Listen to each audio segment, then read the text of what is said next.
ನಮಸ್ಕಾರ. ನಾನು ನನ್ನ ಜರ್ನಿ ವಿಶೇಷ ಕಾರ್ಯಕ್ರಮಕ್ಕೆ ನಮಗೆಲ್ಲ ಆತ್ಮೀಯವಾದ ಸ್ವಾಗತ. ನಾನಿವತ್ತು ಶಿಗ್ಗಾಂವ್ ಕ್ಷೇತ್ರದಲ್ಲಿ ಈ ಶಿಗ್ಗಾಂವ್ ಕ್ಷೇತ್ರದಲ್ಲಿ ಈ ಹಿಂದೆ ಬೈ ಎಲೆಕ್ಷನ್ ನಡೀತು. ಬೈ ಎಲೆಕ್ಷನಲ್ಲಿ ಕಾಂಗ್ರೆಸ್ ಪಕ್ಷದ ಶಾಸಕರು ಕೂಡ ಇಲ್ಲಿ ಗೆದ್ದಿದ್ದಾರೆ. ನಸೀರ್ ಖಾನ್ ಪಠಾಣ್ ಅವರು ಶಾಸಕರು ಆಗಿದ್ದಾರೆ.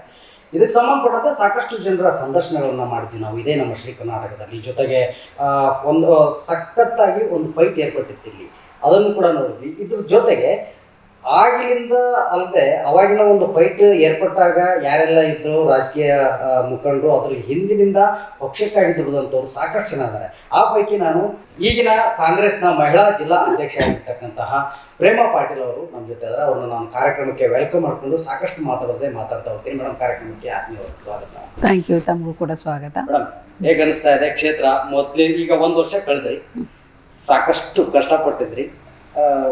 ಈಗ ಆ ಕಷ್ಟಕ್ಕೆ ನಿಮಗೆ ಫಲನೂ ಸಿಕ್ತು, ನಿಮ್ಮದೇ ಪಕ್ಷದ ಶಾಸಕರಾದರು. ಹೇಗೆ ನಡೀತಾ ಇದೆ ಈಗ? ಇವಾಗ ಚೆನ್ನಾಗಿದೆ. ನಮ್ಮ ಶಾಸಕರು ಕೂಡ ಭಾಳ ಉತ್ಸುಕತೆಯಿಂದ ಕೆಲಸ ಮಾಡ್ತಾ ಇದ್ದಾರೆ. ಯಾಕಂದ್ರೆ ಇಲೆಕ್ಷನ್ದಲ್ಲಿ ಎಷ್ಟು ಆಸಕ್ತಿಯಿಂದ ಅವರು ಚುನಾವಣೆ ಒಳಗನ ಮಾಡಿದ್ರಲ್ಲ, ಅದೇ ರೀತಿ ಈಗಲೂ ಕೂಡ ಸಾರ್ವಜನಿಕರ ನಡುವೆ ಮಧ್ಯದಲ್ಲೇ ಬೆರೆತು ಸಾರ್ವಜನಿಕರ ಅಭಿಪ್ರಾಯನ ಕೇಳಿಕೊಂಡು ಆಯಾ ಗ್ರಾಮಗಳಿಗೆ ಹೋಗಿ ಅಲ್ಲಿಯ ಜನರ ಒಂದು ಸಮಸ್ಯೆಗಳನ್ನು ಆಲಿಸಿ ಆ ಗ್ರಾಮಕ್ಕೆ ಬೇರ್ತಕ್ಕಂತಹ ಮೂಲಭೂತ ಸೌಕರ್ಯಗಳನ್ನು ಕೊಡುವಲ್ಲಿ ಒಂದು ಮುಖ್ಯ ಸ್ಥಾನದಲ್ಲಿ ಇದ್ದಾರೆ. ಮತ್ತು ಸುಮಾರು ಮುಖ್ಯಮಂತ್ರಿಗಳ ಕಡೆಯಿಂದ ಸುಮಾರು ಈಗಾಗಲೇ ಒಂದು 1000 ಕೋಟಿ ರೂಪಾಯಿ ಕೊಡ್ತೀನಿ ಅಂತ ಹೇಳಿದ್ದಾರೆ. ಈಗಾಗಲೇ ಒಂದು 300 ಕೋಟಿ ರೂಪಾಯಿನ ಈಗ ನಮ್ಮ ತಾಲೂಕಿಗೆ, ನಮ್ಮ ಕ್ಷೇತ್ರಕ್ಕೆ ನಮ್ಮ ಶಾಸಕರು ತಂದಿದ್ದಾರೆ. ಒಳ್ಳೆ ರೀತಿಯಿಂದ ಕೆಲಸ ಮಾಡ್ತಾಯಿದ್ದಾರೆ. ಪ್ರಮುಖವಾಗಿ ರಾಜಕೀಯದ ಮಾತಾಡೋದಕ್ಕಿಂತ ಮುಂಚಿತವಾಗಿ ನನಗೆ ಅನಿಸಿದ್ದು ಒಂದು, ಈ ಥರದ್ದೇ ನಾನು ಒಂದಷ್ಟು ಮಾಡ್ತಾರೆ. ಅಂದರೆ ಈ ರಾಜಕೀಯಕ್ಕೆ ಎಂಟ್ರಿ ಹೇಗಿರುತ್ತೆ, ಅದ್ರ ಜೊತೆಗೆ ಇವರು ಏನು ಸ್ಟ್ರಗಲ್ ಹೆಂಗಿರುತ್ತೆ, ಇದರಲ್ಲಿ ಲೈಫ್ ಕಂಪ್ಲೀಟ್ ಇದರಲ್ಲೇ ನಿಮ್ಮ ಜೀವನ ಮುಡುಪಾಗಿಟ್ಟಿರ್ತೀರಿ, ಇದರ ಸ್ಟ್ರಗಲ್ ಹೇಗೆ, ಇದನ್ನೆಲ್ಲ ಕೇಳಬೇಕು. ನಿಮ್ಮ ಪ್ರೇಮಾ ಪಾಟೀಲ್ ಅಂದರೆ ಮೊದಲು ನಿಮ್ಮ ಒಂದು ಸಣ್ಣ ಇದು ಹೇಳ್ಬೇಕಂದ್ರೆ ಪರಿಚಯ. ಈಗ ಪ್ರೇಮಾ ಪಾಟೀಲ್ ಅಂತಂದರೆ ಒಬ್ಬ ಗ್ರಾಮೀಣ ಭಾಗದ ರೈತರ ಮಗಳು. ನಂತರ ಮದುವೆ ಆದಮೇಲೆ ಒಬ್ಬ ಸಣ್ಣ ನೌಕರದಾರರ ಹೆಂಡ್ತಿ. ನಮ್ಮ ಮನೆಯವರು ಗೌರ್ಮೆಂಟ್ ಜಾಬಲ್ಲಿದ್ದಾರೆ. ಸೆಕೆಂಡ್, ನಾನು ಕಾಲೇಜ್ನಲ್ಲಿ ಓದುವಾಗ ಕರ್ನಾಟಕ ಯೂನಿವರ್ಸಿಟಿ ಬ್ಲೂ ಕಂಟಿನ್ಯೂ 3 ವರ್ಷ ಕರ್ನಾಟಕ ಯೂನಿವರ್ಸಿಟಿ ಬ್ಲೂ ಆಗಿದ್ದೆ. ಲಾಸ್ಟ್ ಅಥ್ಲೆಟಿಕ್ ಬ್ಲೂ ಸೆಲೆಕ್ಷನ್ ಆಯಿತು, ಖೋಖೋನು ಸೆಲೆಕ್ಷನ್ ಆಯಿತು. ಅದರಲ್ಲಿ ಖೋಖೋ ಕ್ಯಾಪ್ಟನ್ಶಿಪ್ ಇರೋದ್ರಿಂದ ಅಥ್ಲೆಟಿಕ್ ಬಿಟ್ಟೆ. 1500 and 3000 ಇದು ರನ್ಸ್ ಇದಕ್ಕೆ ಬಿಟ್ಟು ನಾನು ಖೋಖೋ ಕರ್ನಾಟಕ ಯೂನಿವರ್ಸಿಟಿ ಕ್ಯಾಪ್ಟನ್ ಆದೆ. ನಾನು ವುಮೆನ್ಸ್ ಕಾಲೇಜಲ್ಲಿ, ಮಹಿಳಾ ವಿಶ್ವವಿದ್ಯಾಲಯ ಹುಬ್ಳಿಯಲ್ಲಿ ಕಂಟಿನ್ಯೂ 13 ವರ್ಷ ಬ್ಲೂ ಆದೆ. ನೆಕ್ಸ್ಟು ಕ್ಯಾಪ್ಟನ್ ಆದೆ. ನಂತರ ನಾನು CPEd ಮುಗಿಸಿದೆ, BPEd ಮುಗಿಸಿದೆ. ಹೊಳ್ಳಿ PE ಟೀಚರು ಆದೆ. PE ಟೀಚರಾಗಿ ಗರ್ಲ್ಸ್ ಹೈಸ್ಕೂಲ್ ಶಿಗ್ಗಾಂವದಲ್ಲಿ ನಾನು 9 ವರ್ಷಗಳ ಕಾಲ ಫ್ರೀ ದುಡಿದೆ. ಅಂದರೆ ಅನ್ಎಡೆಡ್ ಸ್ಕೂಲ್, ಅದು ಏಡೆಡ್ ಆಗಿರಲಿಲ್ಲ. ನಾನು ಫ್ರೀಯಾಗಿ ಅಲ್ಲಿ ದುಡಿದೆ. ನಂತರ ಲೇಡೀಸ್ ರಿಸರ್ವೇಷನ್ ಬಂತು ಹುಲ್ಗೂರು ಜಿಲ್ಲಾ ಪಂಚಾಯತಿ ಕ್ಷೇತ್ರಕ್ಕೆ.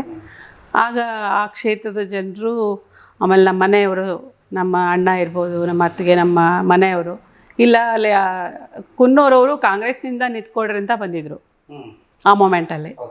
ಬಟ್ ನಾವೆಲ್ಲ ಜನತಾದಳದಲ್ಲಿದ್ದರು, ನಮ್ಮ ಬ್ರದರ್ ಎಲ್ಲ. ಅವರು MS ಅಕ್ಕಿಯವರು ಇದರಿಂದ ಅವ್ರು ನನಗೆ ಜನತಾದಳದಿಂದ ಟಿಕೆಟ್ ಕೊಟ್ಟರು. 1995ರಲ್ಲಿ ನಾನು first 95 February 20 first ZP member ಆದೆ. ಅವಾಗ ಧಾರವಾಡ ಜಿಲ್ಲಾ ಪಂಚಾಯತಿ ಇತ್ತು, 18 ತಾಲೂಕುಗಳು ಬರ್ತಾಯಿದ್ವು, ಅಲ್ಲಿ ಮೆಂಬರ್ ಇದ್ದೆ ನಾನು. ನೆಕ್ಸ್ಟು ಡಿಸ್ಟ್ರಿಕ್ಟ್ ಡಿವೈಡ್ ಆಯಿತು. ಒಬ್ಬ ವರ್ಗ ಮಹಿಳೆ ಅಂತ ಹಾವೇರಿಗೆ ಜಯೇಶ್ ಪಟೇಲ್ರು CM ಇರುವಾಗ 3 ಜಿಲ್ಲೆ ಅದು ಇದು ಹಾವೇರಿ, ಗದಗ ಮತ್ತು ಧಾರವಾಡ. ಆವಾಗ ಹಾವೇರಿಯಲ್ಲಿ ಫಸ್ಟು ಶಿಗ್ಗಾಂವ್ ತಾಲೂಕು ಧಾರವಾಡಕ್ಕಿತ್ತು. ಆ ಮೂಮೆಂಟಲ್ಲಿ ನಾವು ಸ್ಟ್ರಗಲ್ ಮಾಡಿದ್ವಿ. ಯಾರು, ನಾನು, MN ವೆಂಕೋಜಿ, ರಾಮಗಿರಿಯವರು ಎಲ್ಲರೂ ಸೇರಿ ಜಯೇಶ್ ಪಟೇಲ್ ಹತ್ರ ಹೋಗಿ, ಇಲ್ಲ ನಮಗೆ ಧಾರವಾಡ ದೂರ ಆಗ್ತದೆ, ಅಡ್ಡಾಡ್ಲಿಕ್ಕೆ ಇದೆಲ್ಲ ಸಮಸ್ಯೆ ಆಗ್ತೈತಿ, ಬರೀ ಟ್ರಾಫಿಕ್ ದಾಟ್ಬೇಕಂದ್ರೆ ಮೀಟಿಂಗ್ ಮುಗಿದು ಹೋಗ್ಬಿಟ್ಟಿರ್ತಾವೆ, ನಮಗೆ ಹಾವೇರಿಗೆ ಸೇರಿಸ್ಬಿಡ್ರಿ ನಮ್ಮ ಶಿಗ್ಗಾಂವ್ ತಾಲೂಕು ಅಂತ ನಾವು ಜಯೇಶ್ ಪಟೇಲ್ರ ಹತ್ರ ರಿಕ್ವೆಸ್ಟ್ ಮಾಡ್ಕೊಂಡ್ರೆ ಎಲ್ಲ taluk panchayat member, ZP member ಎಲ್ಲರೂ ಒಟ್ಟಿಗೆ ಹೋಗಿ ನಾವು ಇದು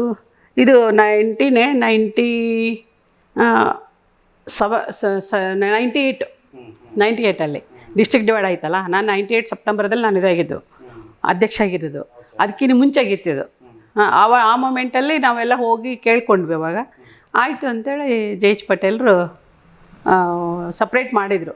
ಅಂದ್ರೆ ನನಗೆ ಅನಿಸ್ತಾ ಇರೋದು ಇದು ನಿನ್ನೆ ಮೊನ್ನೆ ಯಾವುದೋ ಒಂದು ಶಾಸಕ ಸ್ಥಾನಕ್ಕೆ ಹುಟ್ಕೊಂಡ್ರು ಹೋರಾಟ ಅಲ್ಲ, ಇಲ್ಲ. ನಿನ್ನೆ ಒಂದ್ ಯಾವುದೋ ಟಿಕೆಟ್ಗೋಸ್ಕರ ಬಂದಿರ್ತಕ್ಕಂಥ ಜರ್ನಿ ಅಲ್ಲ. No. ಇದು ನಿಮ್ಮ ತುಂಬಾ ವರ್ಷಗಳ ಹಿಂದಿನ ಜರ್ನಿ ಇದೆ. 36 ವರ್ಷಗಳಿಂದ ನನ್ನ ಒಂದು ಸಮಾಜ ಸೇವೆ ಮತ್ತು ರಾಜಕೀಯ ಎಂಟ್ರಿ ನಂದು ನಾನಾಗಿರೋದು. ಯಾಕೆ ಈ ರಾಜಕೀಯ ಆಯ್ಕೆ ಯಾಕೆ ನೀವು ನೋಡಿ ಸಿಪೇಟ್ ಮುಗಿಸ್ತೆ ಅಂತ ಹೇಳಿ ಹೌದು ಹೌದು ಹೌದು. ಆ ಕಡೆ ಒಲವಿಲ್ಲದೆ ರಾಜಕೀಯದ ಕಡೆ ಒಲವು ಬರೋಕೆ ಏನ್ ಕಾರಣ? ಒಂದೇನೋ ಸ್ಪಾರ್ಕ್ ಇದೆ. ರಾಜಕೀಯ ಅಂದರೆ ಏನಂದ್ರೆ ನಮ್ಮ ಬ್ರದರು ಗ್ರಾಮ ಪಂಚಾಯತಿ ಮೆಂಬರ್ ಇದ್ದರು.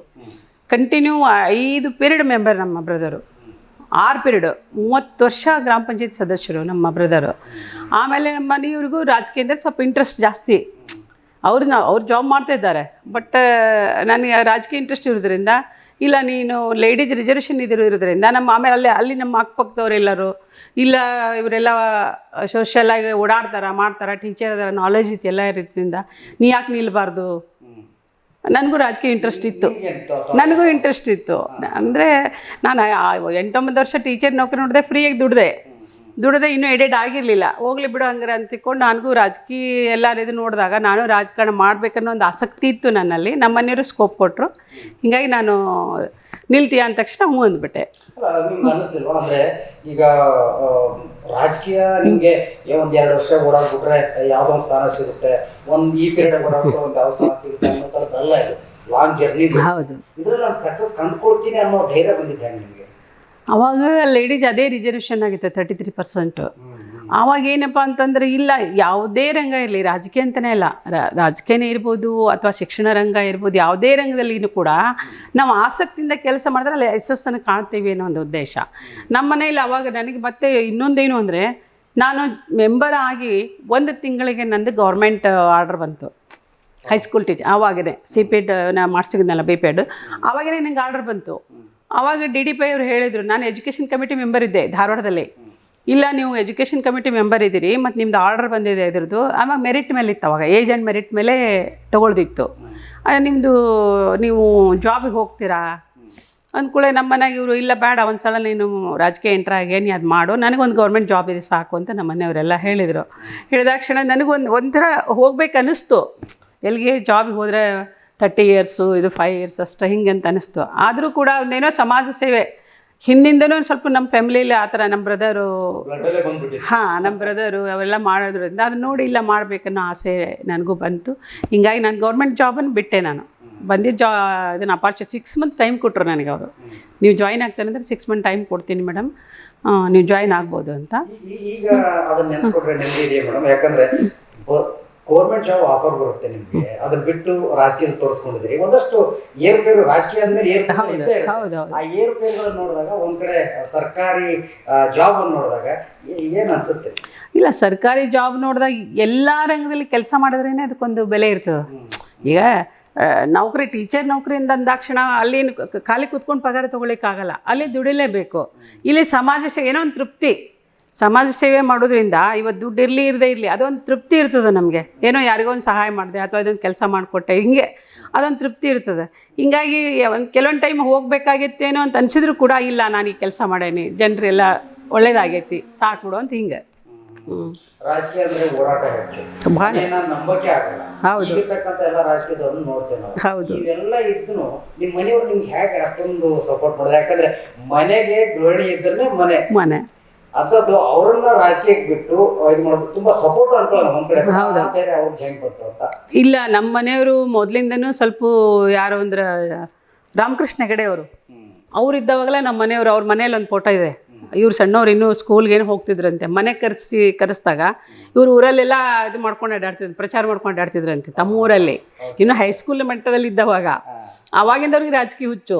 ಅವ್ರು ಮಾಡಬೇಕಂತ ಮಾಡಿದರು, ಬಟ್ ಏನಾಗ್ಬಿಡ್ತದು, ಸಡನ್ನಾಗಿ ನಾನು ಜಾಬ್ ಮಾಡತ್ತೆ, ಅವ್ರಿಗೆ ಜಾಬ್ ಸಿಕ್ಬಿಡ್ತು ಇಲ್ಲಿ ಬಂದ ತಕ್ಷಣ. ಹೀಗಾಗಿ ಬೇಡ, ನಂದೊಬ್ಬನ ಜಾಬ್ ಇದೆ, ನೀನು ರಾಜಕೀಯ ಮಾಡು. ನಮ್ಮ ಮನೆಯವರು ಆಸಕ್ತಿ ಇದು, ಜಾಬ್ ಮಾಡೋದು, ರಿಸರ್ವೇಷನ್ ಇದೆ, ನೀನು ಮಾಡು ಅಂತ ನಮ್ಮ ಮನೆಯವರು. ಇನ್ನೊಂದು ಆಶ್ಚರ್ಯ ಸರ್ ನಿಮಗೆ, ನಾನು ನಾಮಿನೇಷನ್ ಕೊಡೋಕೆ ಹೋದುವಾಗ ನಾನು ತುಂಬ ಪ್ರೆಗ್ನೆಂಟ್ ಅಂದರೆ 9 ಮಂತ್ಸ್ ಫುಲ್ ಆಗಿತ್ತು.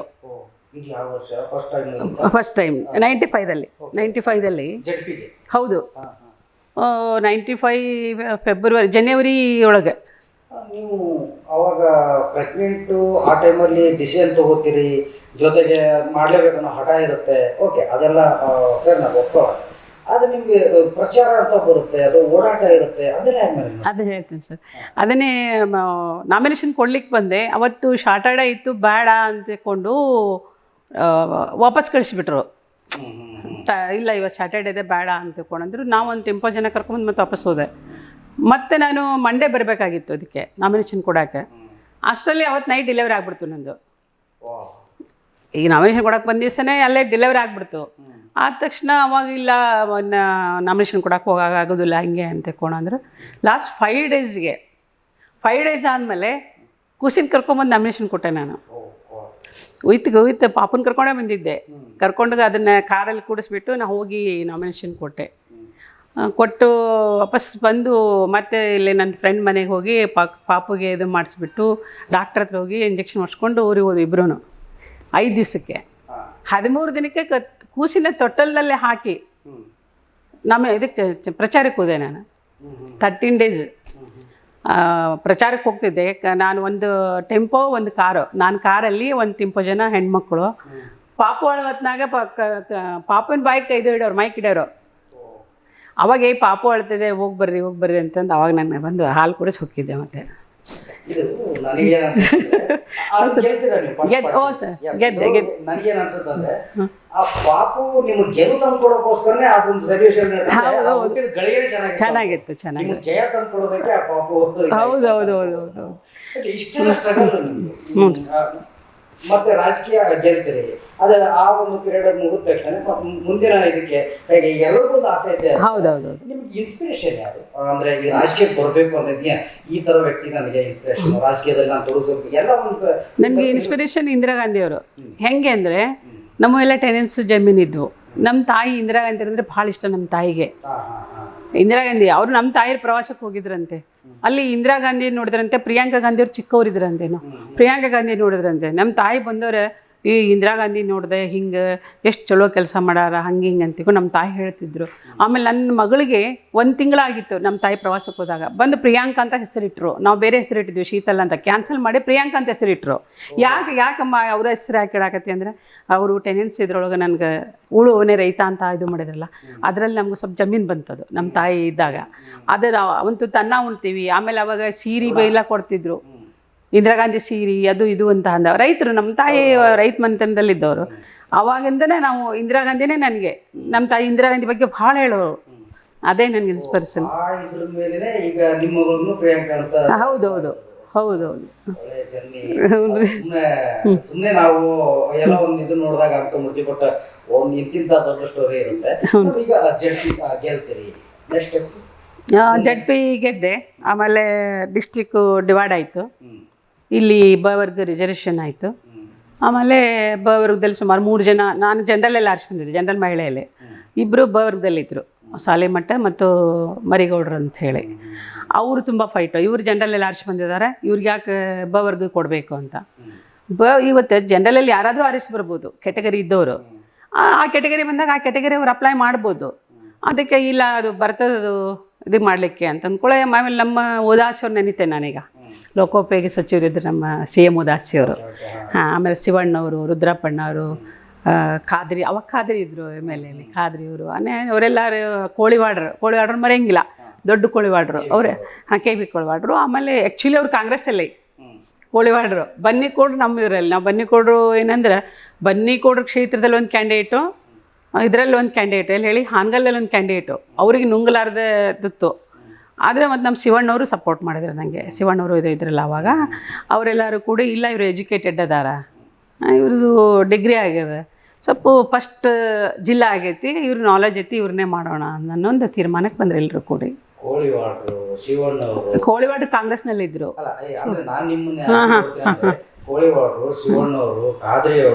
ಉದಾಸಿ ಇಷ್ಟು ಎಲ್ಲಾ ದೊಡ್ಡ ಮುಖಂಡರ ಜೊತೆಗೆ ನಿಮ್ಗೆ ಅವಾಗ್ಲೇನೆ ಗುರುತಿಸ್ಕೊಂಡಿದ್ದೀರಿ, ಜೊತೆಗೆ ಒಳ್ಳೆ ಅಭಿಪ್ರಾಯವನ್ನ ಹೊಂದಿದ್ದೇನೆ. ಈ ಒಂದೊಂದು ಮೆಟ್ಲ ಏರ್ತಾ ಹೋಗ್ತೀವಿ ನಾವು.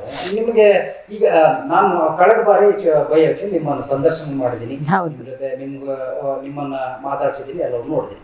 ಈ ಶಾಸಕ ಅಂತ ನೋಡ್ತಾ ಹೋದಾಗ ನಾನು ಯಾಕೆ ಈಗ ಕೇಳ್ತಾ ಇದ್ದೀನಿ ಅಂದ್ರೆ ಕಳೆದ ಚುನಾವಣೆಯಲ್ಲಿ ಮಾತಾಡ್ಸಿದ್ರಿಂದ ಎಲ್ಲರೂ ಮಹಿಳೆಯರಿಗೆ ಇಲ್ಲಿ ಕೊಟ್ಟಿಲ್ಲ, ಕೊಡಿ ನಮಗೆ ಇಷ್ಟೊಂದು ಜನ ಆಕಾಂಕ್ಷಿ ಇದ್ದೀವಿ, ಒಂದ್ಸರಿ ಮಹಿಳೆಯರಿಗೆ ಕೊಡಿ ಅನ್ನೋ ಒಂದು ಮಾತು ಕೇಳ್ಬೋದು. ಅಲ್ಲಿ ಮುಂಚೂಣಿಯಲ್ಲಿ ಬರೋದೇ ಪ್ರೇಮ ಪಾಟೀಲ್ ಅವರ ಹೆಸರು. ಹೇಗೆ ಅಂದ್ರೆ ನೀವು ಎಷ್ಟು ಕೊಟ್ರಿ, ಯಾಕೆ ಆಗಿಲ್ಲ ಅನ್ಸುತ್ತೆ ನಿಮಗೆ, ಎಲ್ಲಿ ಇಡುವುದೇ ಅಂತ? ಇಲ್ಲ, ಅಲ್ಲಿ ಏನಾಯ್ತು ಅಂತಂದ್ರೆ ಇವತ್ತು ಆಸ್ಪರೆಂಟ್ಸ್ 18 ಜನ ಇದ್ವಿ ನಾವು. 18 ಜನ ಇದ್ದುವಾಗ ನಾವು 2 ಲೇಡೀಸ್ ಇದ್ವಿ ಅಷ್ಟೇ, 2 ಲೇಡೀಸ್, ಉಳಿದವರೆಲ್ಲ ಜೆಂಟ್ಸ್ ಇದ್ರು. ಆ ಮೂಮೆಂಟಲ್ಲಿ ಏನು ಬಂತು, ಅಲ್ಪಸಂಖ್ಯಾತರಿಗೇ ಕೊಡಬೇಕು ಅಂತ ತೀರ್ಮಾನ ತಗೊಂಡ್ರು. ಯಾಕಂದ್ರೆ ಅವ್ರು ಹಿಂದಿನ ಇಲೆಕ್ಷನ್ ಏನು ಸೋತಿದ್ರು, ಪಠಾಣ್ ಅವರು ಹಿಂದಿನ ಇಲೆಕ್ಷನ್ ಏನು ಸೋತಿದ್ರು.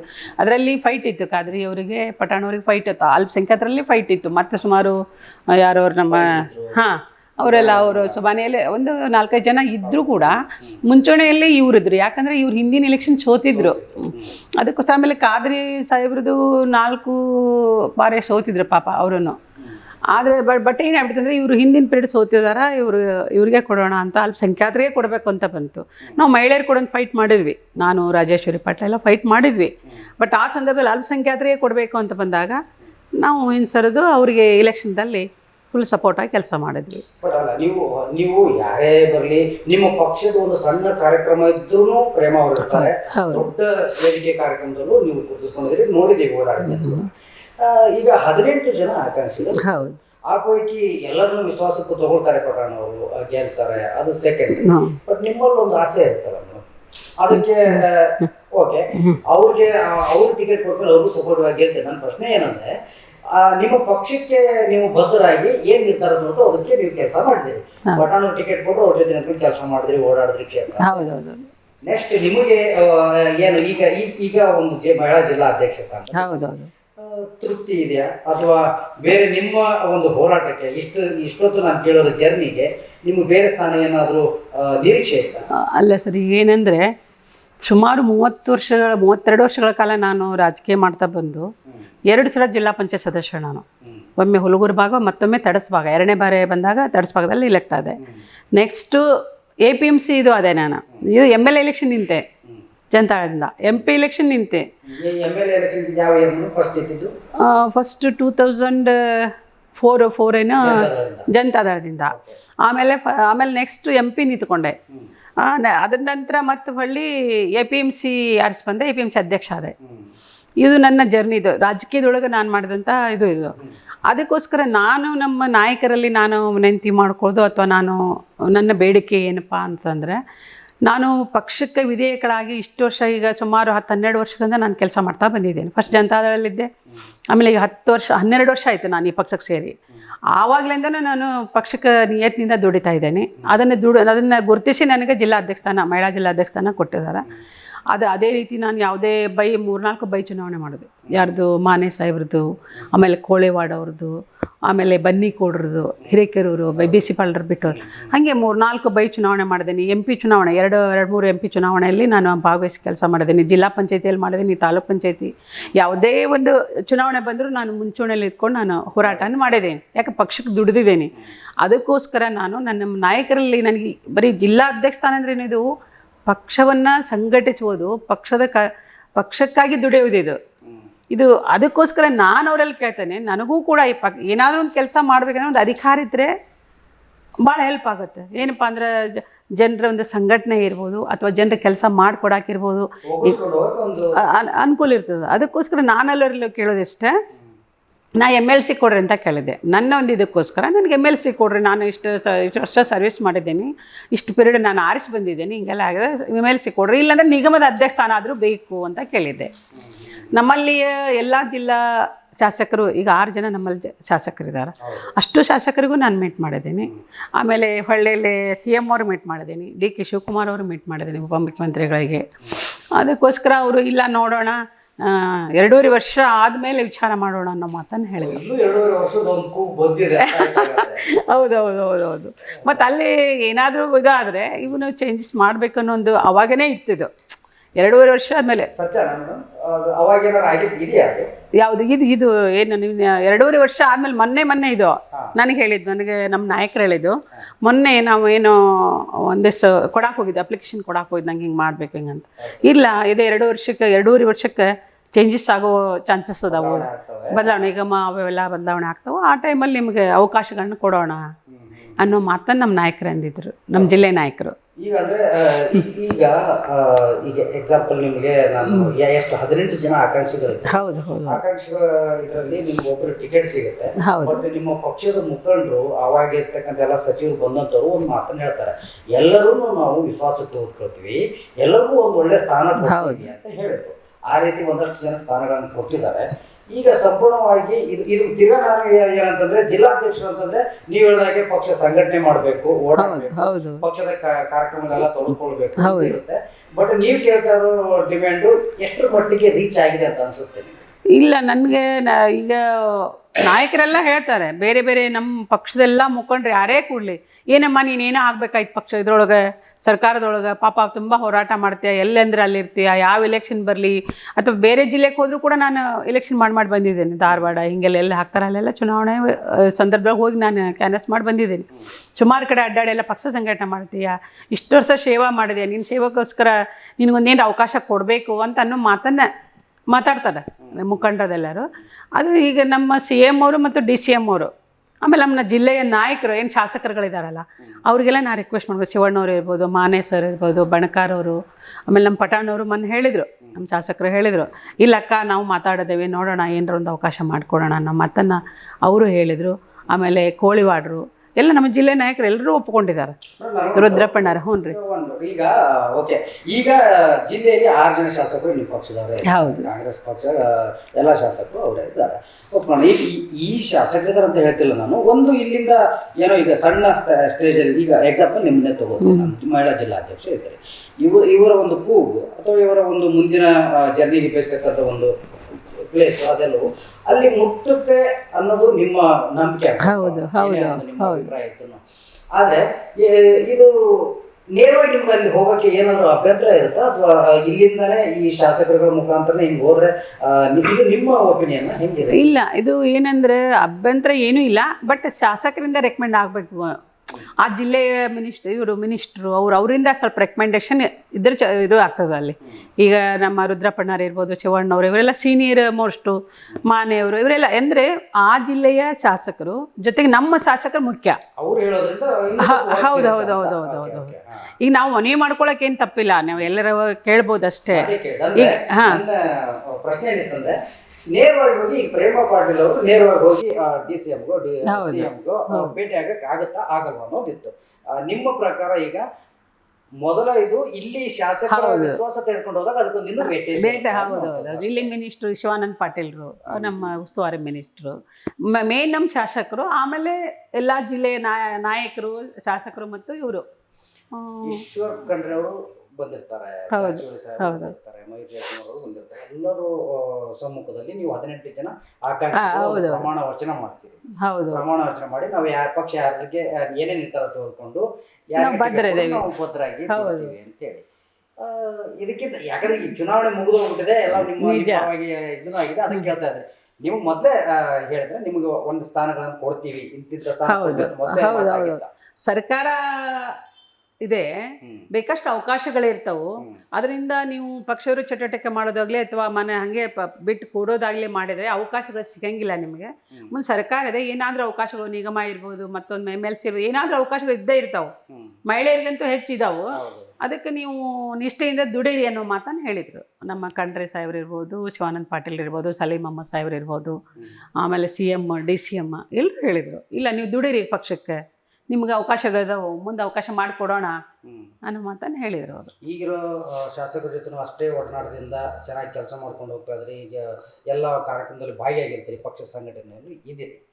ಮುಂದೆ ಈಗ ಮತ್ತೆ 2.5 ವರ್ಷ ಕಳೆದ್ರೆ ಅದೇ ಚುನಾವಣೆ ಕಾವು, ಅದೇ ಆಕಾಂಕ್ಷಿಗಳು ಮತ್ತೆ ಅದೇ ರೀತಿ ಫೈಟ್ ಮಾಡೋಕ್ಕೆ ಸಿದ್ಧರಾಗಿರ್ತಾರ? ಅದು ಆ ಪೈಕಿ ನೀವು ಸಿದ್ಧರಾಗಿರ್ತೀರಾ ಹೆಂಗೆ? ಈಗ ಏನು ಅಂತಂದರೆ, ಈಗ ಫೈಟ್ ಮಾಡಿದ್ವಿ, ಎಲ್ಲ ಮಾಡಿದ್ವಿ, ಅವ್ರು ಗೆದ್ದರು, ಒಂದು ಅವಕಾಶ ಸಿಕ್ತು, ಓಕೆ. ನೆಕ್ಸ್ಟ್ ನನ್ನ ಒಂದು ಅಭಿಪ್ರಾಯ ಅಂದರೆ, ನನಗೆ MLC ಅಥವಾ ಏನಾದರೂ ಕೊಟ್ಟರೆ ನಾನು ಫೈಟ್ ಮಾಡಲ್ಲ. ಓಕೆ. ಯಾಕೆ 6 ಇಯರ್ ಹಿಂಗೆಲ್ಲ ಪೀರಿಯಡ್ ಇರ್ತದೆ. ನಿಗಮದ ಅಧ್ಯಕ್ಷ ಸ್ಥಾನ ಕೊಟ್ಟರು ಸಹಿತ ನಾನು ಕೇಳ್ಬೋದು. ಬಟ್ ಅವಾಗಲೂ ನಾನು ಕಾಂಪಿಟೇಟರ್ ಹೌದೇ. 28ಕ್ಕೆ ನಿಗಮದ ಸ್ಥಾನ ಯಾವುದಾದ್ರೂ ಒಂದು ಕೊಟ್ಟರೆ ನಾನು ಹಿಂದೆ ಸರಿತೀನಿ ಇಲ್ಲ ಅಂದ್ರೆ ನಾನು ಆಕಾಂಕ್ಷೆಯಾಗಿ ಹೌದೌದು ಮತ್ತೆ ಇದರಲ್ಲಿ ರೇಸಲ್ಲಿ ಹೌದೌದು. ಯಾಕಂದ್ರೆ MLC 6 ವರ್ಷ ಇರ್ತದೆ, ಇವು ನಿಗಮದ 3 ವರ್ಷ 5 ವರ್ಷ ಹಿಂಗೆಲ್ಲ ಇರ್ತಾವೆ. ಆ ಥರ ಅಧಿಕಾರ ಇದ್ದಾಗ ಮತ್ತೊಂದು ಆಸೆ ಪಡೋದು ಸರಿಯಲ್ಲ ಅಂತ ನನ್ನ ಒಂದು ಅಭಿಪ್ರಾಯ. ಮತ್ತಿಲ್ಲ ಏನೂ ಇಲ್ಲ ಅಂದ್ರೆ ನಾನು ಫೈಟ್ ಮಾಡಿದ್ದೀನಿ, ನಾನು ಅದಕ್ಕೆ ಇದು ಅದೇನು ಎಲಿಜಿಬಲ್ ಅದೇನಿ, ನನಗೆ ಕೊಡ್ರಿ, ನಾನು ಗೆಲ್ತೀನಿ. ಮತ್ತು ಮಹಿಳೆಗೆ ಅವಕಾಶ ಕೊಡಲೇಬೇಕು. ಈಗ ಗ್ರಾಮ ಪಂಚಾಯತ್, ತಾಲೂಕು ಪಂಚಾಯತ್, ಜಿಲ್ಲಾ ಪಂಚಾಯತ್ 33% ಹೋಗಿ 50% ಆಯಿತು. 50% ಅದಕ್ಕೆ 65 ಮೆಂಬರ್ಸ್ 65% ಆಗಿದೆ. ನಮ್ಮ ಲೋಕಸಭೆ ವಿಧಾನಸಭೆಯಲ್ಲಿ ನಡೀತದೆ, ಬಟ್ ಇನ್ನೂ ಆಗಿಲ್ಲ.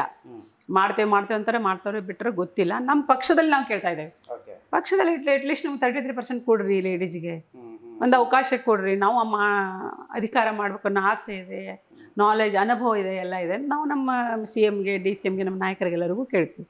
ಈಗ ಕ್ಷೇತ್ರದಲ್ಲಿ ಪಕ್ಷ ಸಂಘಟನೆ ಜೊತೆಗೆ ಜಿಲ್ಲಾಧ್ಯಕ್ಷರ ಮೇಲೆ ಒಂದಷ್ಟು ಜವಾಬ್ದಾರಿ, ಆ ಜವಾಬ್ದಾರಿಗಳನ್ನು ನಿಭಾಯಿಸೋದಕ್ಕೋಸ್ಕರ ಕ್ಷೇತ್ರದಲ್ಲಿ ಓಡಾಡ್ತಾ ಇರ್ತೀರಿ. ನಿಮ್ಮ ಗ್ಯಾರಂಟಿಗಳ ಬಗ್ಗೆ ಹೇಳ್ಬೇಕಂದ್ರೆ ಏನು ಹೇಳ್ತೀರಿ? ನಮ್ಮ ಗ್ಯಾರಂಟಿ ಅಂದ್ರೆ ಇಷ್ಟು ಹೆಣ್ಮಕ್ಳಿಗೆ ಎಷ್ಟು ಹೆಲ್ಪ್ ಆಗ್ಯದಲ್ಲ, ಯಾರೋ ಏನೋ ಅನ್ಕೋತಾರ, ಅದು ಪ್ರಶ್ನೆ ಅಲ್ಲ. ಅವರೇ ಹೊಳ್ಳಿಗೆ ಯಾರು ಏನು ನಮಗೆ ಟೀಕಾ ಮಾಡ್ತಿದ್ರು, ಅವರೇ ಬೇರೆ ರಾಜ್ಯದೊಳಗೆ ಅವ್ರು ಅದನ್ನೇ ಕಾಪಿ ಮಾಡಿದಾರೆ, ನಿಮಗೆ ಗೊತ್ತಿದೆ. ಆ ಇದ್ರೊಳಗೆ ನಮ್ಮ ಗ್ಯಾರಂಟಿ ಯೋಜನೆ ಇರ್ಬೋದು, ಗ್ಯಾರಂಟಿ ಯೋಜನೆ ಗೃಹಲಕ್ಷ್ಮಿ ಯೋಜನೆ ಇರ್ಬೋದು, ಅಥವಾ ಇದು ಯಾವುದು ಸಾರಿಗೆ ಇರ್ಬೋದು, KV ಇದು ಅದ್ರದ್ದು ಇರ್ಬೋದು. ಆಮೇಲೆ ಹುಡುಗರಿಗೆ ಕೊಡ್ತಕ್ಕಂಥ ಇವು ಡಿಗ್ರಿ ಆದವರಿಗೆ, ಡಿಪ್ಲೊಮಾ ಆದವರಿಗೆ ಮಾಶಾಸನಗಳನ್ನ ಕೊಡ್ತಾರೆ. ಇವೆಲ್ಲವೂ ಭಾಳ ಅನುಕೂಲ ಆಗಿದಾವೆ ಒಬ್ಬ ಬಡ ಜನರಿಗೆ.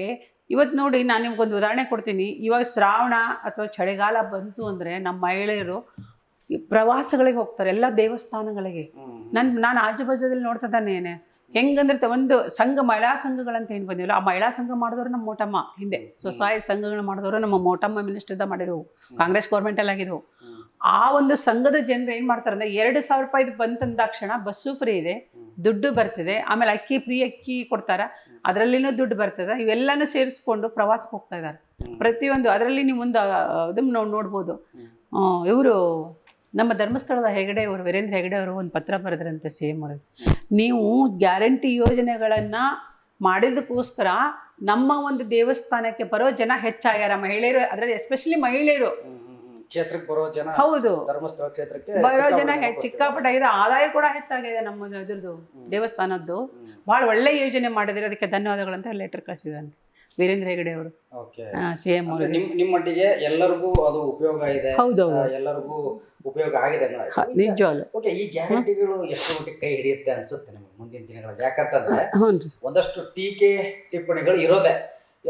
ಗ್ಯಾರಂಟಿಗಳನ್ನು ಕೊಟ್ಟಿರೋದ್ರಿಂದ ಅಭಿವೃದ್ಧಿಗಳಾಗ್ತಾ ಇಲ್ಲ, ಕ್ಷೇತ್ರಕ್ಕೆ ಅಭಿವೃದ್ಧಿ ಅನುದಾನ ಬರ್ತಿಲ್ಲ ಅನ್ನೋದ್ರ ಕೇಳ್ತಾರೆ. ಈಗ ನೀವು ಸ್ಟಾರ್ಟಿಂಗ್ ಅಲ್ಲೇ ಹೇಳಿದ್ರಿ, ಈ ಕ್ಷೇತ್ರಕ್ಕೆ ಆಲ್ರೆಡಿ 1,000 ಕೋಟಿ ಮಂಜೂರಾಗಿದೆ, ಕೆಲಸಗಳು ನಡೀತಾ ಇದೆ. ಈ ಕ್ಷೇತ್ರ ಬಿಡೋಣ, ಇದು ಬೈ ಎಲೆಕ್ಷನ್ ಅಲ್ಲಿ ಗೆದ್ದಿರೋ ಕ್ಷೇತ್ರ ಆಗಿರೋದ್ರಿಂದ ಇದಕ್ಕೆ ಒಂದಷ್ಟು ಅವಾಗ ಇದು ಇತ್ತು, ಏನು ಭರವಸೆಗಳನ್ನು ಕೊಟ್ಟಿದ್ರು, ಆ ಮಾತು ಕೊಟ್ಟಿದ್ರು, ಆ ಮಾತಿನ ಪ್ರಕಾರ ನಡ್ಕೊಂಡಿದ್ದಾರೆ. ಯಾಕಂದ್ರೆ ಜಿಲ್ಲಾ ಉಸ್ತುವಾರಿ ಇದ್ದಂಥವ್ರು ಕೂಡ ನಾನು ಇಷ್ಟು ಕೊಡ್ತೀನಿ, 100 ಕೋಟಿ ತಂದು ಕೊಡ್ತೀನಿ ಸ್ಟಾರ್ಟಿಂಗ್ ಅನ್ನೋ ಇವೆಲ್ಲವನ್ನು ಶಾಸಕರು ಕೂಡ ಅಷ್ಟು ಫೈಟ್ ಮಾಡಿದ್ದಾರೆ, ಇಲ್ಲ ಅಂತ ಹೇಳ್ತಿಲ್ಲ ನಾನು, ಫೈಟ್ ಮಾಡಿ ತಂದಿದ್ದಾರೆ. ಇದು ಈಗ ಬೇರೆ ಕ್ಷೇತ್ರಗಳನ್ನು ಹೋಲಿಸ್ಕೊಂಡಾಗ ಅಥವಾ ನಮ್ಮ ಇದು ಕರ್ನಾಟಕದಲ್ಲಿ ಈ ಗ್ಯಾರಂಟಿಗಳು ಜನರಿಗೆ ಅಭಿಪ್ರಾಯ ಚೆನ್ನಾಗಿದೆ ಅನ್ನೋದು ನಿಮ್ಮ ಒಪಿನಿಯನ್. ಬಟ್ ಟೀಕೆ ಟಿಪ್ಪಣಿಗಳನ್ನು ನೋಡಿದಾಗ ಮುಂದಿನ ದಿನಗಳಲ್ಲಿ ಇದು ಸರಾಗ ಆಗುತ್ತೆ ಅಂತೀರಾ? ಈಗ ಯಾವುದಕ್ಕೆ ಟೀಕೆ ಟಿಪ್ಪಣಿ ಇಲ್ಲ ಹೇಳ್ರಿ ನೋಡೋಣ.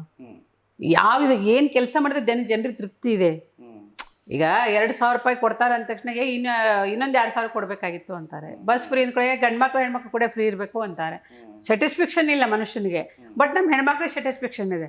ಏನಂದರೆ 2,000 ರೂಪಾಯಿ ಕೊಡ್ತಾರೆ, ಅಕ್ಕಿ ಕೊಡ್ತಾರೆ, ಬಸ್ ಫ್ರೀ, ಎಲ್ಲ ರೀತಿಯಿಂದ ಅನುಕೂಲ ಇದೆ. ಆಮೇಲೆ ಬೇರೆ ಕ್ಷೇತ್ರದಲ್ಲಿ ನೋಡಿದೆ ನಾನು ಸಾಕಷ್ಟು ಕೆಲಸ. ಈಗ ಇದು ಮಾನೆ ಸಾಹೇಬ್ರು ಹಾನಗಲ್ಗೆ ಹೋಗ್ರಿ ನೀವು, ಮತ್ತು ಇದು ಶಿಗ್ಗಾಂವ್ ಇದು ನಮ್ಮ ಪಟಾಣವ್ರು ಮಾಡೋದಾಯ್ತು, ಇದು ಬೈ ಚುನಾವಣೆ ಐತೆ ಅದಕ್ಕೆ ಕೊಟ್ಟಾರ ಅಂತ ನೀವು ಹೇಳ್ತೀರಿ. ಮಾನೆ ಸಾಹೇಬ್ರು ಕ್ಷೇತ್ರಕ್ಕೆ ಹೋಗ್ರಿ, ಸಿಕ್ಕಾಪಟ್ಟೆ ಕೋಳಿವಾಡರ ಇದಕ್ಕೆ ಕ್ಷೇತ್ರಕ್ಕೆ ಹೋಗ್ರಿ, ಶಿವಣ್ಣರ ಬ್ಯಾಡಿಗೆ ಕ್ಷೇತ್ರಕ್ಕೆ ಹೋಗ್ರಿ, ರುದ್ರಪ್ಪಣ್ಣಾರತೆ ಹೋಗ್ರಿ. ಯಾರು ಕೆಲಸ ಮಾಡಾಕತ್ತಿಲ್ರಿ? ದುಡ್ಡು ಯಾಕಿಲ್ಲ? ದುಡ್ಡಿದೆ, ಮಾಡ್ತಾ ಇದ್ದಾರೆ ಕೆಲಸನ. ಟೀಕೆ ಮಾಡೋರಿಗೆ ಟೀಕೆ ಮಾಡ್ತಿರ್ತಾರೆ ಅಷ್ಟೇ. ಆದ್ರೆ ದುಡ್ಡು CM ಅವರೇ ಹೇಳಿದ್ರು ಮೊನ್ನೆ ಒಂದು ಇದರಲ್ಲಿ, ಸರ್ಕಾರದಲ್ಲಿ ದುಡ್ಡಿದೆ, ಇಲ್ಲ ಅಂತ ಹೇಳಿದವ್ರು ಯಾರು? ಕೆಲಸಗಳು ನಡೀತಾ ಇದಾವು, ಅಭಿವೃದ್ಧಿ ಕೆಲಸನ ನಡೀತಾ ಇದಾವು, ಗ್ಯಾರಂಟಿ ಯೋಜನೆಗಳ ದುಡ್ಡನ್ನು ಕೊಡ್ತಾ ಇದ್ದೇವೆ.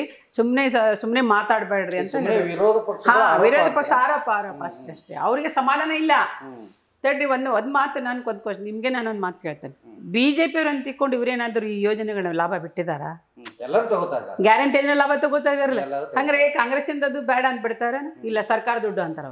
ಸರ್ಕಾರದಲ್ಲಿ ಸಾವಿರಾರು ಕೋಟಿ ದುಡ್ಡಿದ್ದಾಗ ಅದನ್ನು ತರತಕ್ಕಂತಹ ಆ ಯೋಜನೆಗಳನ್ನು ರೂಪಿಸ್ತಕ್ಕಂಥ ಮನಸ್ಥಿತಿಗಳು ಬೇಕು, ಜನರಿಗೆ ಮುಟ್ಟಿಸ್ತಕ್ಕಂಥ ಮನಸ್ಥಿತಿಗಳು ಬೇಕು. ನಮ್ಮ CM DCM ಸಿದ್ದರಾಮಯ್ಯ ಸಾಹೇಬರು, DK ಶಿವಕುಮಾರ್ ಸಾಹೇಬರು, ಎಲ್ಲ ಸಚಿವರು, ನಮ್ಮ ರಾಹುಲ್ ಗಾಂಧಿ, ಪ್ರಿಯಾಂಕಾ ಗಾಂಧಿ ಅವ್ರದ್ದು ಇದ್ರದ್ದು ಬಸ್ಸಿನ ನಿಮ್ಗೆ ಇದು ಹೇಳ್ತೇನೆ ನಾನು. ಪ್ರಿಯಾಂಕಾ ಗಾಂಧಿ ಅವ್ರು ಬರುವಾಗ ಇದು ಗಾರ್ಮೆಂಟ್ಸ್ ಅಲ್ಲಿ ಕೆಲ್ಸಕ್ಕೆ ಹೋಗ್ತಿರ್ತಾರಲ್ಲ, ಆ ಹೆಣ್ಮಕ್ಳನ್ನ ಇವರು ಬರುವಾಗ ಕಾರ್ ತಡೆದು ನಿಲ್ಲಿಸಿದ್ರಂತೆ. ಏನಮ್ಮ ಏನು ಬೇಕು?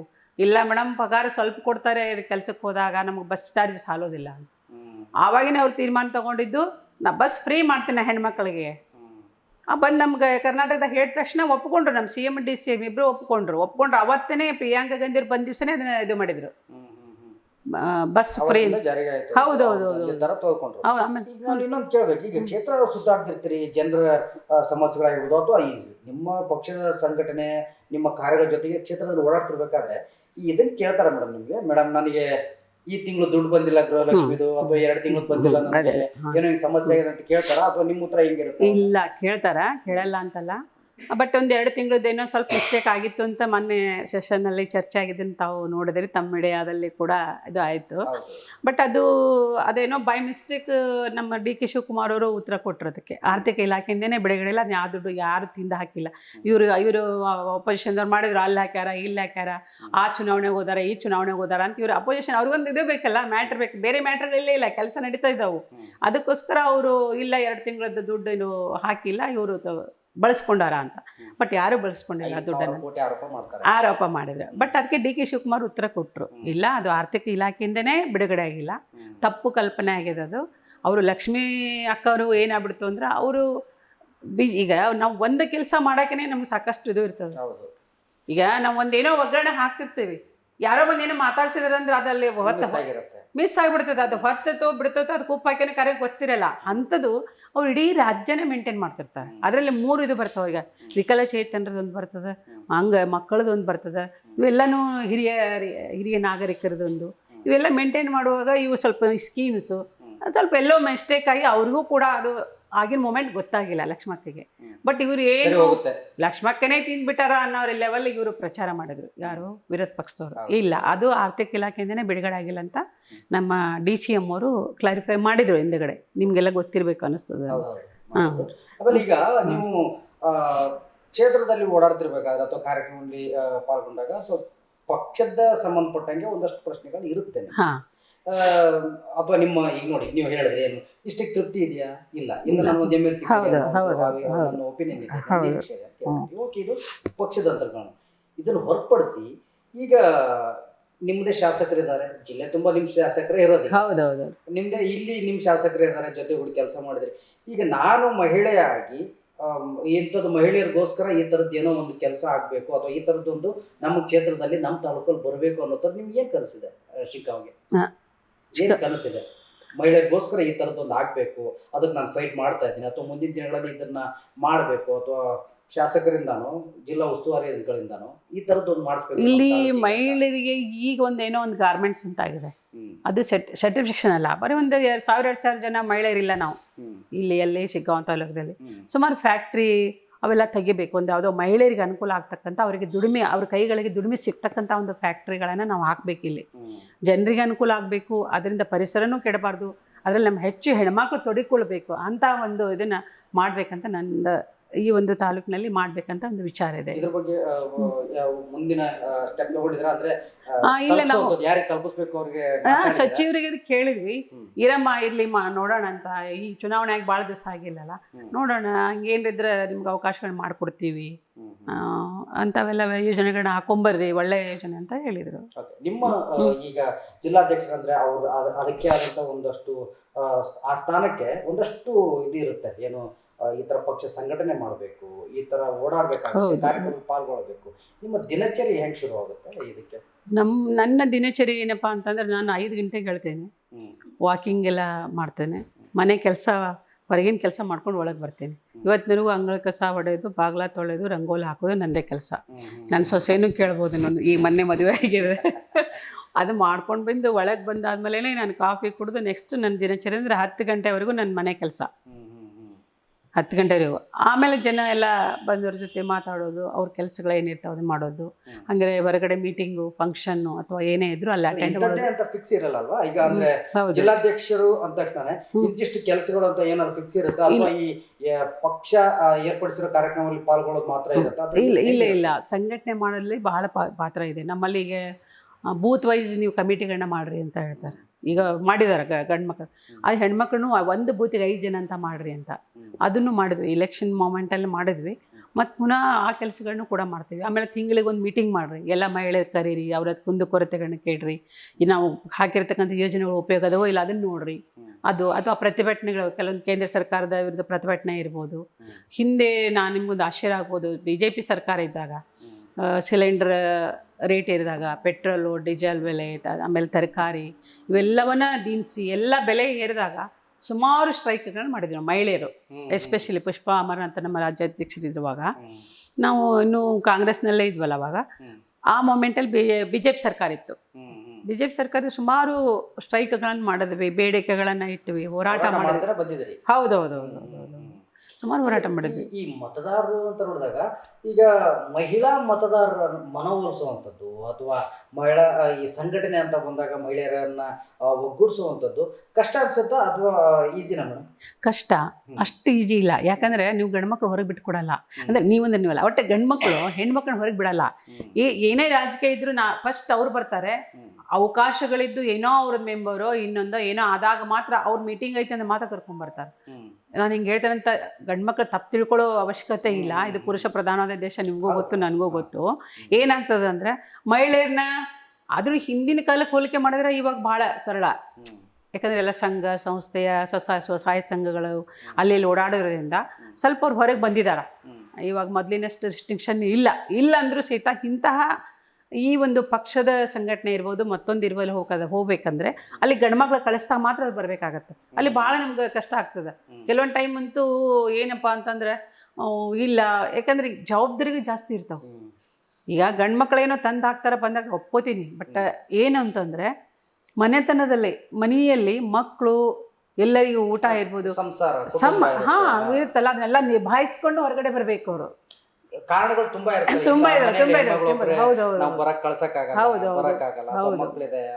ಶಾಲೆಗೆ ಹೋಗ್ತಿರ್ತಾರೆ, ಊಟಕ್ಕೆ ಕೊಡ್ಬೇಕು, ಮನೇಲಿ ಅಜ್ಜ ಇರ್ತಾರೆ, ಈ ತರ ಎಲ್ಲ ಒಗ್ಗೂಡಿಸೋದು ಸಂಘಟನೆ ಕಷ್ಟ.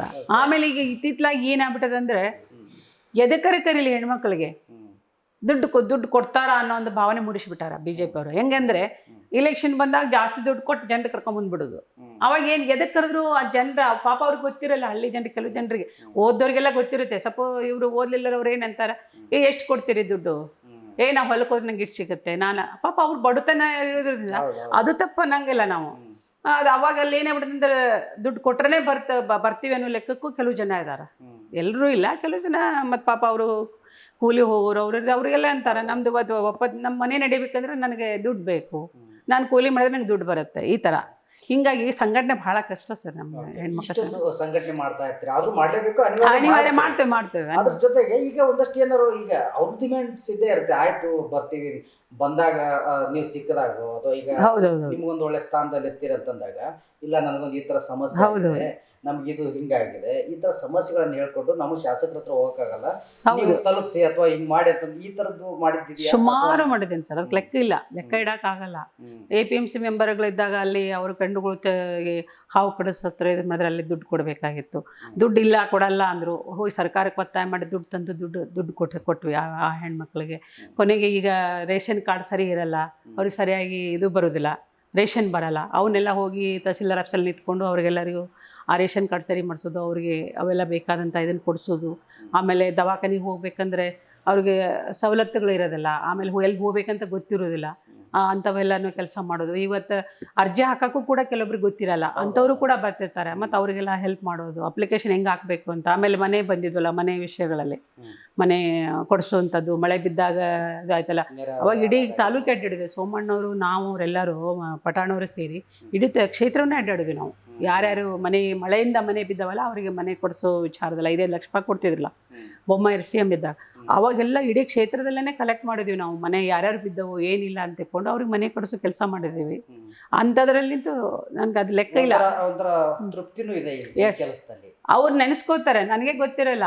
ಆಮೇಲೆ ಅಂಗನವಾಡಿ ಸೆಲೆಕ್ಷನ್ನು ಅವು ಇವು ಹಿಂದಿದ್ದು, ಯಾವಾಗ ನಾನು ZP ಮೆಂಬರ್ ಇರುವಾಗ ಅವ್ರು ನೆನೆಸ್ತಾರೆ ನನಗೆ, ಏ ಅಕ್ಕ ಇದು ನೀನು ಮಾಡಿಕೊಟ್ಟಿದ್ದಿ, ನನ್ನ ಮಗಳಿಗೆ ಅಂಗನವಾಡಿ ಮಾಡಿಕೊಟ್ಟು, ನನ್ನ ಮಗನಿಗೆ ಆ ಕೆಲಸ ಮಾಡಿಕೊಟ್ಟು, ನನ್ನ ಮಗನಿಗೆ ಕಾಲೇಜಿಗೆ ಸೇರಿಸಿದೆ. ಅವು ಯಾವ ನನಗೆ ಗೊತ್ತಿರೋದಿಲ್ಲ. ಅವರೇ ಬಂದು ಅವ್ರ ತಂದೆ ತಾಯಿ ಅವ್ರ ಅಜ್ಜ ಬಂದು ಮಾತಾಡ್ತಾರೆ ನನಗೆ. 30 ವರ್ಷ ಅಲ್ವಾ, ಅವ್ರ ಹಿರಿಯರು ಬಂದು ಹೇಳ್ತಾರೆ ನನಗೆ. ನಿಮ್ಮ ಇಷ್ಟು ವರ್ಷದ ಈ ರಾಜಕೀಯ ಜರ್ನಿಯಲ್ಲಿ ಆಮೇಲೆ ನೋಡಿದಿರಿ, ಎಲ್ಲ ಹೋರಾಟ ಮಾಡಿದಿರಿ ಅಂತ ಅವಾಗ ಹೇಳಿದ್ರಲ್ಲ, ಈ ಬಾರಿ ನಿಮಗೆ ಒಂದು 20 ವರ್ಷದ ಬಳಿಕ 25 ವರ್ಷದ ಬಳಿಕ ಕಾಂಗ್ರೆಸ್ ಗೆದ್ದಿರೋದು ಇಲ್ಲಿ. ಹೌದು ಹೌದು. ಈಗಿರೋ ಗೆಲುವಿನ ಶಾಸಕರ ಪೀರಿಯಡ್ ನೋಡಿದಾಗ ಅಥವಾ ಈ ಹಿಂದಿನ ಒಂದು 20-25 ವರ್ಷ ನೆನೆಸ್ಕೊಂಡಾಗ ಏನು ಡಿಫ್ರೆನ್ಸ್ ಅನ್ಸುತ್ತೆ ನಿಮಗೆ? ಡಿಫ್ರೆನ್ಸ್ ಅಂತಂದರೆ ಈಗ ಅವರು ಅವ್ರದ್ದೇ ಆದ ಲೆವೆಲ್ನಾಗ ಕೆಲಸ ಮಾಡ್ತಿದ್ರು. ಯಾಕೆ ನಮಗೆ ಅವ್ರಿಗೆ ಅಷ್ಟೊಂದು ಇದು ಬರ್ತಿರೋಕ್ಕಿಲ್ಲ. ಈಗ ನಮ್ಮ ಶಾಸಕರ ಬಗ್ಗೆ ನಾನು ಹೇಳ್ಬೋದು, ಭಾಳ ಚೆನ್ನಾಗಿ ಕೆಲಸ ಮಾಡ್ತಾರೆ.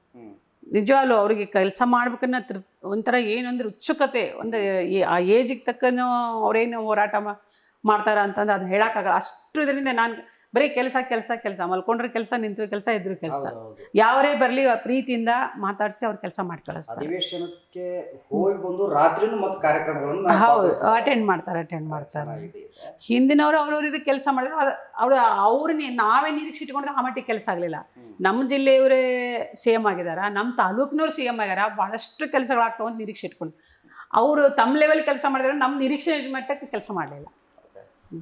Thank you madam. ಇಷ್ಟೊತ್ತು ತುಂಬ ನಿಮ್ಮ ಅಭಿಪ್ರಾಯಗಳನ್ನ ಹಂಚ್ಕೊಂಡ್ರಿ. ನಮಗೂ ಇತ್ತು ಎಲ್ಲೋ ಒಂದು ಕಡೆ ಒಂದು ಸ್ಥಾನದಲ್ಲಿ ಜಿಲ್ಲಾಧ್ಯಕ್ಷರಪ್ಪ ಅವರು ಅಂತ ತಕ್ಷಣ ಏನೋ ಒಂದು 2-3 ಹೋರಾಟದಲ್ಲಿ ಭಾಗವಹಿಸ್ತಾರೆ ಅಂತಂದು ಅಂದ್ಕೊಂಡವರು ಇರ್ತಾರೆ.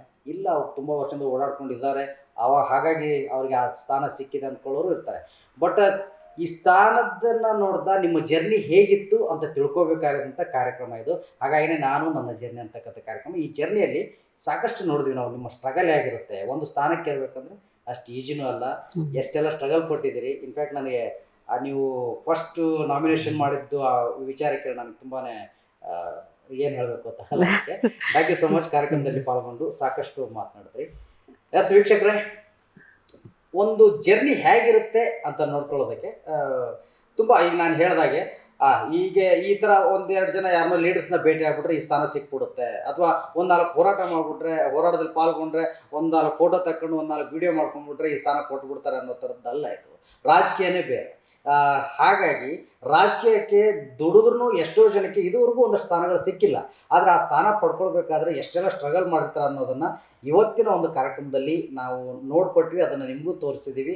ಮುಂದಿನ ಒಂದು ಕಾರ್ಯಕ್ರಮದಲ್ಲಿ ಮತ್ತೊಂದು ವಿಶೇಷವಾದ ಕಾರ್ಯಕ್ರಮದಲ್ಲಿ ನಿಮ್ಮನ್ನು ಭೇಟಿಯಾಗ್ತೀನಿ. ನಿರಂತರವಾಗಿ ನಮ್ಮ ವಾಹಿನಿಯನ್ನು ನೋಡ್ತಾ ಇರಿ. ನಮಸ್ಕಾರ.